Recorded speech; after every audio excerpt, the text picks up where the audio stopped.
Nearly 3 weeks after Elisa Lam went missing, a body has been found in a water tank on the roof of her hotel.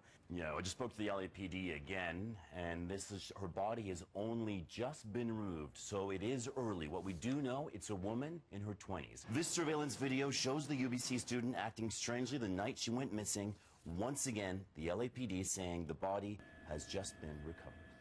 How's it going, guys and girls? Welcome back to another video. Axel Williams is here today, and I do apologise, guys. There was no video last week. There's been a few personal circumstances that are currently taking place in my life. Reasonably serious ones as well. I will be willing, I will go into those. I will divulge into that at a certain time, obviously, depending on how things go. But I will keep you updated on exactly what I'm going to be doing on my YouTube. Obviously, I won't stop, but in terms of my personal life, I will keep you updated to a certain point. Now, just how mysterious is this case? Now, Elisa Lam, of course, was found in a water tank at the Cecil Hotel.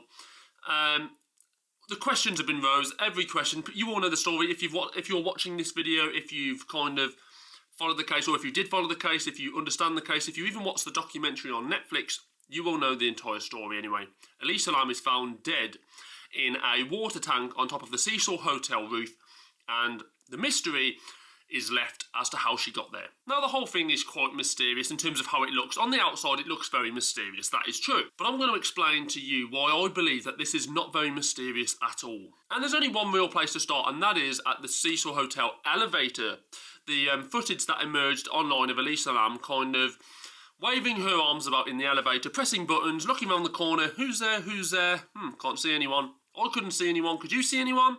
But that is the one place to start. To kind of slightly understand why Elisa Lam was acting how she was in the elevator, we kind of have to tear away a few layers and just kind of look at the building itself. Now, if you've watched the Netflix documentary in particular, you will probably know, even if you've done research on the Cecil Hotel, that the Cecil Hotel has been home to some pretty awful people over the years. Most notoriously, of course, the Night Stalker himself, Richard Ramirez. He was evil. Woo! Creepy bloke. But this place was literally a drug den for so many as well. I mean, there were so many shady characters in that hotel.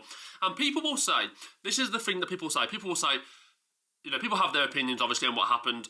You know the story. People say Elisa Lam's behaviour in the elevator was kind of potentially down to the fact that she was being followed by someone, or the fact that she was possessed by something within the hotel walls. You know, something was either chasing her or, you know, following her, or that something, an entity, had taken her over. Now, what I would say about the first one is if she's being followed, yeah, that's very plausible. The fact that she might be being followed by someone is very plausible in such a shady environment. The fact that she is possessed is absolutely ridiculous. Now, I'm not even going to entertain that. The fact that Elisa Lam, some people believe that she was possessed and that's why she was acting how she was acting, I'm not even going to entertain that, because we live in the real world, all right?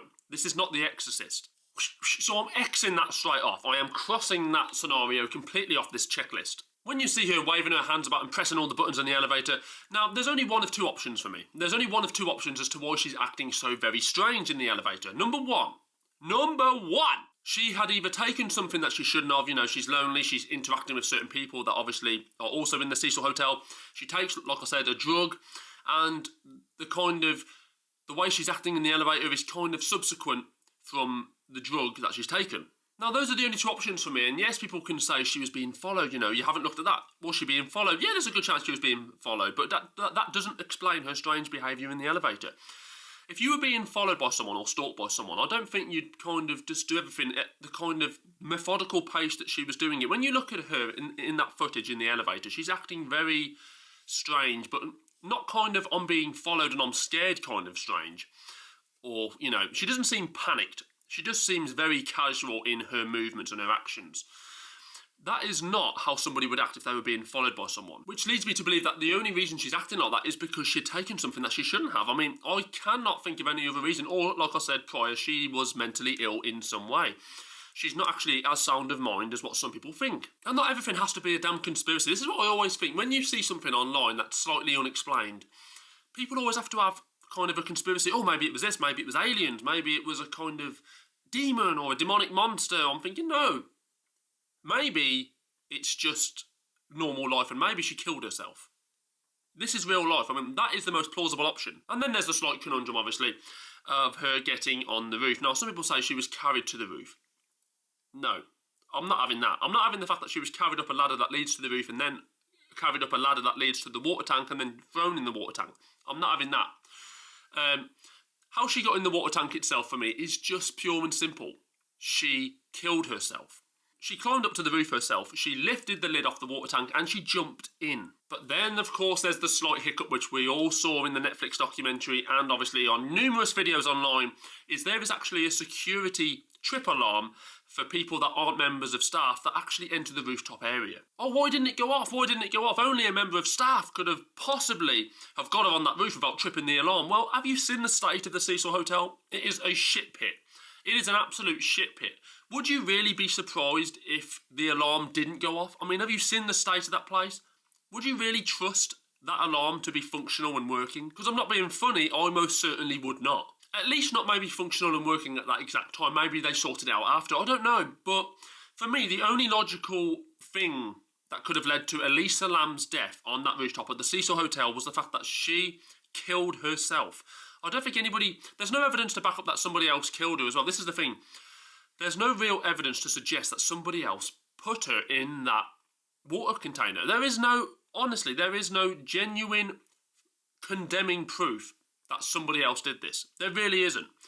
So you have to go with the logical opinion and the logical view that Elisa Lam killed herself due to something she was experiencing at the time, due to maybe taking a drug, as I've stated, or the fact that she isn't actually as sound as mind as people think, or what her close friends thought. She seems in the video, when you watch that video of her in the elevator, and obviously this video has been circulating for many years now, she's not acting like somebody who's in her right mind. Nobody acts like that. And, you know, it's particularly the hand waving, the pressing of the buttons, the walking in and out of the lift. That's not how somebody acts if they're being followed. If I was being followed by someone who I felt was dangerous, I would not be acting like that. I wouldn't kind of just be slowly, methodically waving my hands about, pressing buttons on the lift, walking in and out of the lift, looking around the corner.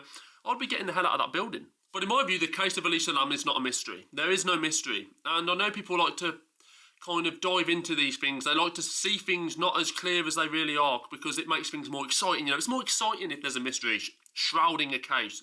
But for me, life is very black and white at times, particularly with murder and crime and so on.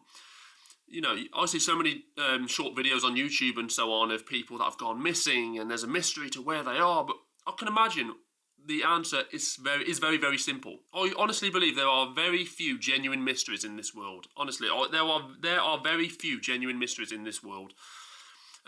Is there life on other planets? Of course. I don't even think that's a mystery. I think there's most certainly life on other planets. I mean, have you seen how big the universe is? Ghosts and all this paranormal stuff, for me, that's just a big no-no. I don't see the point. And why would ghosts, this is the thing when people say about mysteries and, you know, ghosts, are ghosts real? Why would ghosts decide to hang in dark, grungy basements and creepy corridors? Why don't they hover in Disneyland where it's nice and pretty? It makes no sense. Now, I don't know what the other videos have stated about Elisa Lam, but I'm going to give it to you straight and narrow. Elisa Lam killed herself, and that's how she ended up in the water tank. That's the only plausible reason she ends up in that water tank. The actions in the elevator of a woman not sound of mind, whether in general or just in that moment. There is no other explanation. She wasn't possessed, and I don't think she was being followed. The actions do not show that, I should say. The actions do not show that it's a woman being followed. Elisa Lam killed herself because in that moment, she wanted to. I don't know what you guys think. Obviously, this story's been circulating for many years. What happened?